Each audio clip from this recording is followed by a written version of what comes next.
एका लग्नाची दुसरी गोष्ट। सुख घाली माझ्या दारी पिंगा।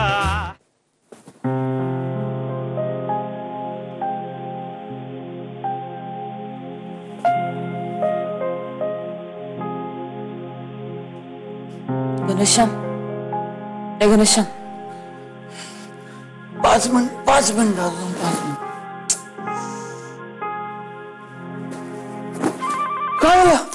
काय झालं?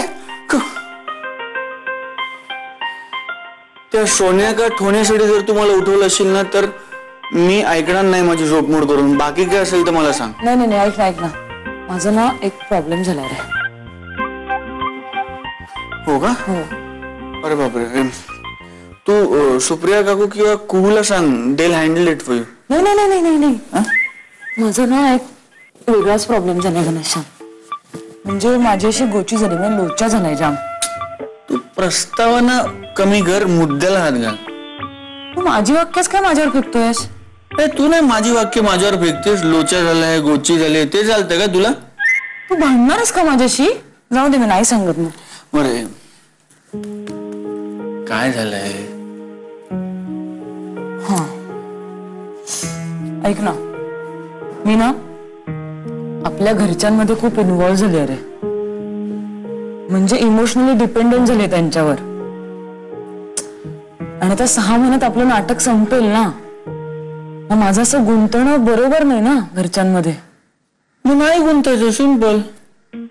असं मुद्दा म्हणून असं जमेल, असं इन्व्हॉल्व न होणं जमेल?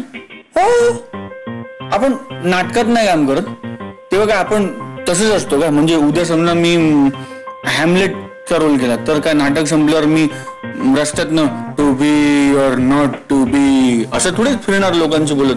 नाटक संपलं झालं। इथे फरक इतकंच आहे की आपण चालू नाटकात अलिप्त राहायचं, म्हणजे स्वतःला एलिनेट करायचं। कॅरेक्टर वेगळं, आपण वेगळं। I think you're right. I am always right. I think this time you're right. पण असं तटस्थ राहणं जमेल का? म्हणजे सोपं आहे का ते असं? हो, त्यात काय तू कॉम्प्लिकेट केलंस तर ते कॉम्प्लिकेटेड आहे, नाही तर सोपं आहे।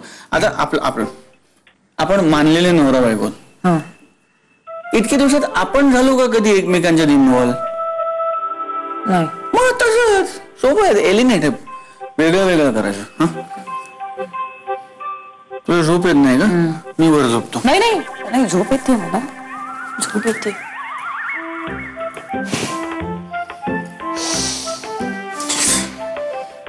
हे बघ, तुला रात्री कधी असं वाटलं ना की तुला झोप येत नाही तर मला सांग, मी वर झोपून तू खाली झोप। बाकी काय नाही, जागा बदलली की तुला झोप येईल। थँक्स।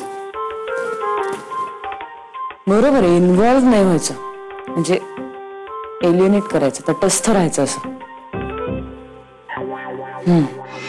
एक मिनिट कुहू, 1 मिनिट। हे बघ, नॉर्मल माणसं आपल्या भावाच्या बायकोला वहिनी अशी हाक मारतात, वैनुडी नाही। एका लग्नाची दुसरी गोष्ट। सुख घाली माझ्या दारी पिंगा।